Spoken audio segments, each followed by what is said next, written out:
Les Juifs, comme d'autres populations vaincues, avaient été emmenés à Babylone par suite d'un caprice de Nabuchodonosor, qui avait résolu de faire de la capitale de ses États la plus grande ville de l'univers. Un changement total se produisit dans leur esprit. Infidèles à Dieu pendant les jours de leur prospérité, ils rentrèrent en eux-mêmes sur la terre d'exil.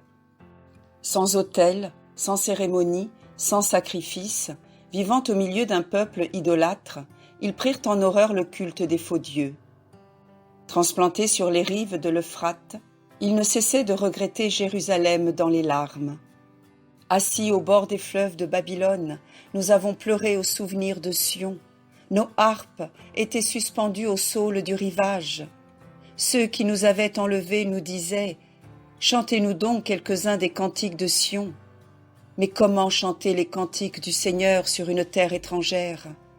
Si je t'oublie, ô Jérusalem, que ma droite se dessèche, que ma langue s'attache à mon palais, si tu sors de ma pensée, si tu n'es plus le premier objet de mes joies, ô Jérusalem. Toutefois, les rigueurs de l'exil s'adoucirent au sein de la vie calme et paisible que menaient les captifs dans le pays de leurs vainqueurs. La captivité ne fut jamais l'esclavage. Beaucoup d'Israélites s'accommodèrent peu à peu de vivre en Babylonie et s'y enrichirent. Plusieurs d'entre eux furent même chargés de fonctions importantes à la cour des rois. Du reste, pour les consoler, Dieu leur suscita des prophètes qui vivaient au milieu d'eux, leur parlaient sans cesse de la patrie absente, et s'efforçaient de faire naître en eux l'espérance du retour. Les noms d'Ézéchiel et de Daniel sont à jamais célèbres. Ils nous ont eux-mêmes laissé des livres où sont dépeints, de la manière la plus saisissante, les événements qui ont signalé le séjour des Juifs à Babylone. Ézéchiel, fils de Bouzi, était de la race sacerdotale d'Aaron. Il fut un des 10 000 captifs emmenés avec Jéconias en Chaldée. 5 ans après cet événement, il reçut de Dieu sa mission prophétique, et pendant 22 ans, il ne cessa de la remplir avec une inébranlable constance. Un jour qu'il était assis sur les bords du fleuve Kebar, il vit le ciel s'ouvrir.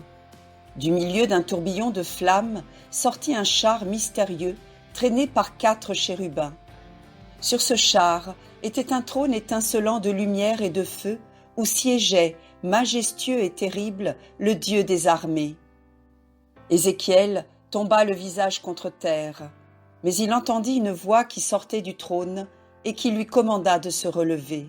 « Fils de l'homme, lui dit le Seigneur, tu iras vers les tribus et tu leur répéteras sans faiblesse toutes les paroles que j'aurai soin de te révéler. » En même temps, il aperçut une main chargée d'un livre roulé qui était écrit au-dedans et au-dehors. Ce livre fut étendu devant lui. Il n'y aperçut que des lamentations, des gémissements et des plaintes. « Fils de l'homme, lui dit le Seigneur, mange ce livre et va aussitôt parler à mon peuple. » Il parut à Ézéchiel qu'effectivement, il se nourrissait du livre qu'on lui avait montré et qu'il lui en restait dans la bouche un goût délicieux semblable à celui du miel. Le char reprit sa course impétueuse, et le bruit que faisaient les chérubins en battant des ailes était semblable au bruit des grandes eaux, au fracas de la tempête, au tumulte d'une armée qui s'ébranle. La première partie du ministère prophétique d'Ézéchiel fut consacrée à annoncer, comme Jérémie, la ruine définitive de Jérusalem. Des rives de l'Euphrate et du fleuve Kebar, il vit la désolation de la cité sainte. Il en connut les détails, il en prédit les douloureuses péripéties. Il raconta ses visions aux exilés frappés de terreur par des symboles et des figures. Il leur mit sous les yeux toute la série des châtiments réservés à leurs frères infidèles. Plus tard, quand la catastrophe fut arrivée, le prophète fit entendre des paroles plus consolantes. Il annonça l'affranchissement et la délivrance d'Israël. « Je vous tirerai du milieu des nations, leur dit-il au nom du Seigneur. Je vous rassemblerai de tous les pays où vous êtes dispersés. Je répandrai sur vous une eau pure, et vous serez purifiés de toutes vos souillures. Je vous donnerai un autre esprit et un cœur nouveau, non plus un cœur de pierre, mais un cœur de chair. Vous habiterez la terre que j'avais accordée à vos pères. Vous serez mon peuple, et je serai votre Dieu. Pour confirmer ces promesses et les rendre plus sensibles, Ézéchiel raconta au peuple cette vision fameuse, si connue sous le nom de vision de la vallée des ossements. Dieu mit sa main sur moi et me déposa au milieu d'un champ rempli d'eau desséchée. Et après qu'il m'eut conduit tout autour de ce champ où ces eaux arides étaient en grande multitude, il me dit : « Fils de l'homme, ces eaux revivront-ils ?